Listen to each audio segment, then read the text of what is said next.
നമ്മൾ വീട്ടിലൊക്കെ ചെടിയൊക്കെ വളർത്തുന്ന ആൾക്കാരല്ലേ.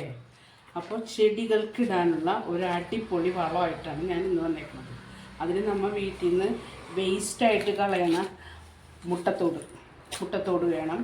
പിന്നെ വേണ്ടത് നേന്ത്രപ്പഴത്തിൻ്റെ തൊലിയാണിത്. പഴം കഴിച്ചിട്ട് തൊലി ഞാനിത് കുറച്ച് നമ്മൾ രണ്ടാളുള്ള കാരണം ഇതെല്ലാം കുറവല്ലേ ഉണ്ടാവുള്ളൂ. അപ്പോൾ അത് കാരണം തൊലി ഞാൻ ഫ്രിഡ്ജിൽ സൂക്ഷിച്ചിരുന്നു. പിന്നെ വേണ്ടത് നമ്മൾ ചായ ഒഴിച്ചിട്ട് ബാക്കി വരുന്ന ചായ ചണ്ടി എന്നൊക്കെ പറയും, അതാണ് വേണ്ടത്. ചായപ്പൊടി, ബാക്കി വരുന്ന ചായപ്പൊടി അത് കുറച്ച് വെള്ളമൊക്കെ ഒഴിച്ച്, പഞ്ചസാര ഇട്ട് തിളപ്പിക്കുന്ന ആൾക്കാരാണെങ്കിൽ കുറച്ച് വെള്ളമൊക്കെ ഒഴിച്ച് അതിൻ്റെ മധുരമൊക്കെ കളഞ്ഞിട്ട് വേണം എടുത്തു വെക്കാൻ. ഇതെല്ലാം ഞാൻ ഒരു 2 ആഴ്ച കൊണ്ടൊക്കെ സ്റ്റോർ ചെയ്ത് വെച്ചതാണ്. ഇത് ഒറ്റ ദിവസം കൊണ്ട് നമ്മുടെ വീട്ടിൽ ഇത്രയൊന്നും ഉണ്ടാവില്ല. ഇനി ഇതെല്ലാം കൂടെ ഒന്ന് മിക്സ് ചെയ്തെടുക്കണം. അതിന് നമ്മുടെ വീട്ടിൽ ഉപയോഗിക്കാത്ത പഴയ മിക്സിയുടെ ജാറുണ്ടെങ്കിൽ അതിനകത്ത് ഇതെല്ലാം കൂടി ഇട്ടിട്ട് ഒന്ന് അരച്ചെടുക്കുക, ഫൈനായിട്ട് അരച്ചെടുക്കുക. എന്നിട്ട് ഞാൻ കാണിച്ചു തരാം.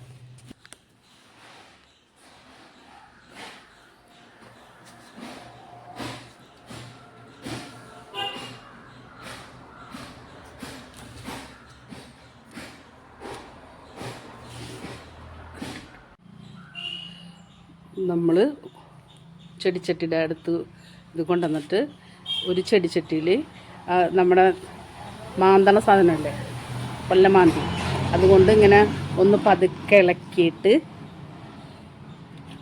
ഇതിൻ്റെ ചുറ്റിനും ഒഴിച്ചു കൊടുക്കണം. അല്ല കടയിൽ കൊണ്ട് ഒഴിക്കരുത്, ചുറ്റിനും ഒഴിച്ചു കൊടുക്കണം. 100% റിസൾട്ടുള്ള സാധനമാണിത്. ഞാൻ ഗ്യാരണ്ടി, ഞാൻ ഉപയോഗിച്ച് റിസൾട്ട് ഉണ്ടായിട്ടുള്ള ഒരു കാര്യം മാത്രമേ ഞാൻ നിങ്ങളോട് പങ്കുവയ്ക്കാറുള്ളൂ. ഓക്കെ, വീഡിയോ ഇഷ്ടപ്പെട്ടാൽ എല്ലാ പ്രാവശ്യവും പറയാനോട്ട് ഒന്ന് ലൈക്ക് ചെയ്യുക, ഷെയർ ചെയ്യുക, നിങ്ങളുടെ കമൻറ്റും അടയാളപ്പെടുത്തിക്കോ. ഓക്കെ,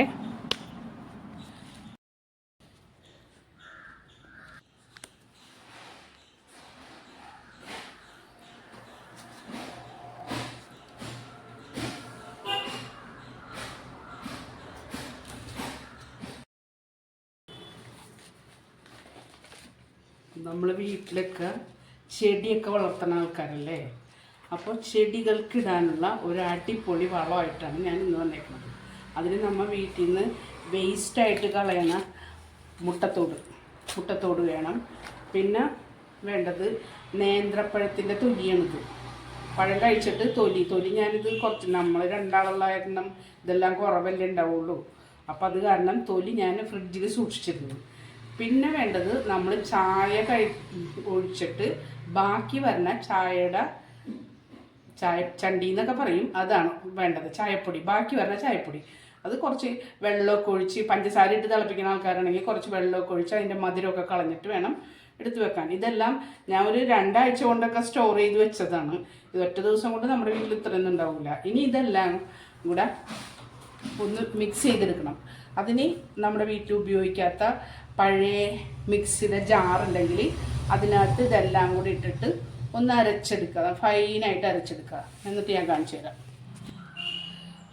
നമ്മൾ ചെടിച്ചട്ടിയുടെ അടുത്ത് ഇത് കൊണ്ടുവന്നിട്ട് ഒരു ചെടിച്ചട്ടിയിൽ നമ്മുടെ മാന്തണ സാധനമല്ലേ, കൊല്ലമാന്തി, അതുകൊണ്ട് ഇങ്ങനെ ഒന്ന് പതുക്കെ ഇളക്കിയിട്ട് ഇതിൻ്റെ ചുറ്റിനും ഒഴിച്ചു കൊടുക്കണം. അല്ല കടയിൽ കൊണ്ട് ഒഴിക്കരുത്, ചുറ്റിനും ഒഴിച്ചു കൊടുക്കണം. 100% റിസൾട്ടുള്ള സാധനമാണിത്. ഞാൻ ഗ്യാരണ്ടി, ഞാൻ ഉപയോഗിച്ച് റിസൾട്ട് ഉണ്ടായിട്ടുള്ള ഒരു കാര്യം മാത്രമേ ഞാൻ നിങ്ങളോട് പങ്കുവയ്ക്കാറുള്ളൂ. ഓക്കെ, വീഡിയോ ഇഷ്ടപ്പെട്ടാൽ എല്ലാ പ്രാവശ്യവും പറയാനോട്ട് ഒന്ന് ലൈക്ക് ചെയ്യുക, ഷെയർ ചെയ്യുക, നിങ്ങളുടെ കമൻറ്റും അടയാളപ്പെടുത്തിക്കോ. ഓക്കെ.